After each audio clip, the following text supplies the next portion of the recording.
এই মেয়েটা যখনই তার জুতাটাকে খুলে তখনই তার ওজন হঠাৎ করে 200 কেজির চাইতেও বেশি হয়ে যায়। কারণ এই দুনিয়াতে এমন একটা জাদুময় জুতা আছে যেটা পরলে যে কোনো মানুষ পৃথিবীর সব থেকে সুন্দর মানুষে পরিণত হয়ে যায়। এই ডাইনি বুড়ি সেই জাদুময় জুতাটাকে পাওয়ার জন্য 200 বছর ধরে একটা জাদুময় আপেল গাছের দেখাশোনা করছিল, যাতে করে সে পৃথিবীর সব থেকে সুন্দর মানুষে পরিণত হতে পারে। ঠিক তখনই সেই জাদুময় গাছের প্রথম আপেলটা জাদুময় জুতাতে পরিণত হয়ে যায়। এরপর ডাইনি বুড়ি সেই জুতাটাকে পরলেই সে পৃথিবীর সব থেকে সুন্দর মানুষে পরিণত হতে শুরু করে। কিন্তু শুধুমাত্র 10 সেকেন্ড পর সে আবারও আগের মতো বৃদ্ধা হয়ে যায়। তখন ডাইনি বুড়ি বুঝতে পারে সে এতটাই বৃদ্ধ হয়ে গিয়েছে যে এই জাদুময় জুতাও তাকে আর জোয়ান বানাতে পারছে না। এজন্য সে অনেক রেগে সেই মহলটাকে ছেড়ে চলে যায়। কিন্তু রাত হলেই তার সৎ মেয়ে লুকিয়ে লুকিয়ে সেই মহলের মধ্যে ঢুকে যায়। সে শুধুমাত্র সেখানে ঘুরতে এসেছিল, কিন্তু তখন সে ওই লাল টকটকে আপেলগুলোকে দেখতে পায়। ঠিক তখনই সেই ডাইনি বুড়িও সেই রুমের দিকেই আসতে শুরু করেছিল।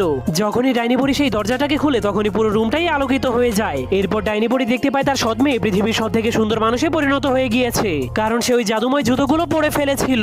যা দেখার পর ডাইনি বুড়ি অনেক রেগে তার